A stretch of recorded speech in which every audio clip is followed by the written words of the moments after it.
Hello, I'm Sally Warren and I work for Paradigm, and I'd like to invite you to an event called Mind the Gap on the 1st of June 2018 at the University of Bedfordshire in Luton. So what's this event about? Well, when we say Mind the Gap, we're talking about the gap between the principles and practice in supported living. So the gap between what we say we want to do and how we want to support people with learning disabilities and what we're actually doing. So the background to this is that as I travel the country, I meet hundreds of people in organisations that offer support. I meet many self-advocates and families. And the organisations say that they are inspired and challenged by the principles of supported living. We often call this support for living. But people are inspired by the principles, the essential principles of the right to choose where you live, who supports you, how you're supported, and how you live your life. So essential principles that people agree with.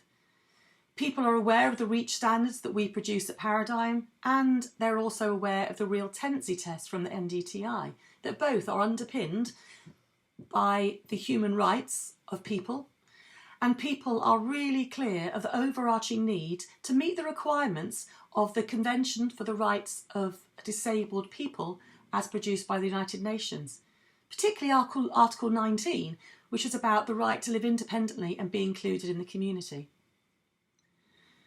But, you know, times are challenging, and what we often hear people say is, well, at the moment we can't because.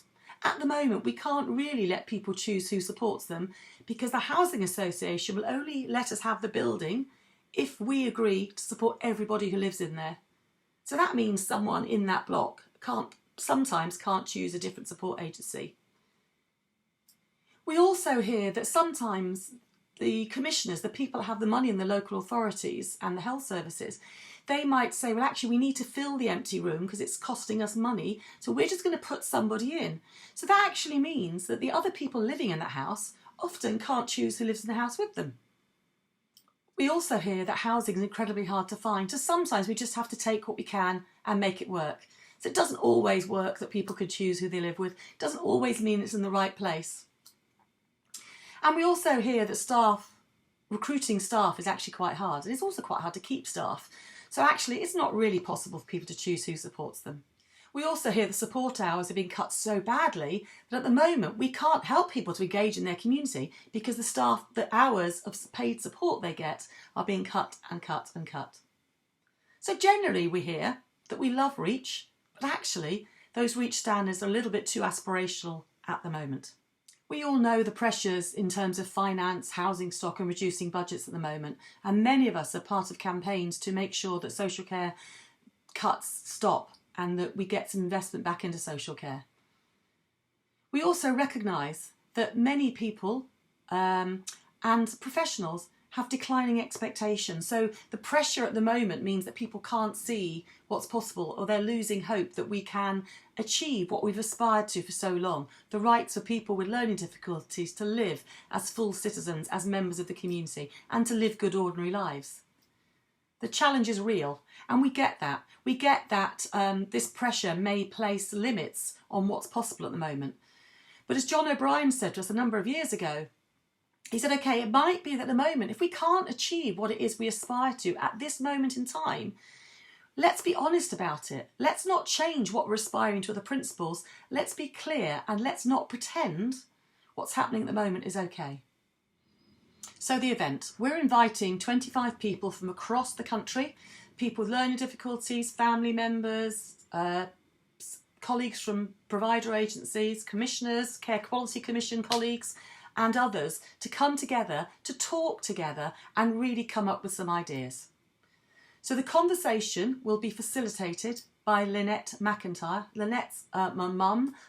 She's a blogger, so she writes on the internet sharing her thoughts and views, and she's a campaigner for the rights of people with learning disabilities. The conversation will be guided, and we're going to look at, well, what is the gap? What is it? What are the concerns that we have at the moment? What do we want to talk about? We're then going to think about, well, what are the causes? What's caused this gap? What's caused this not very good stuff to happen?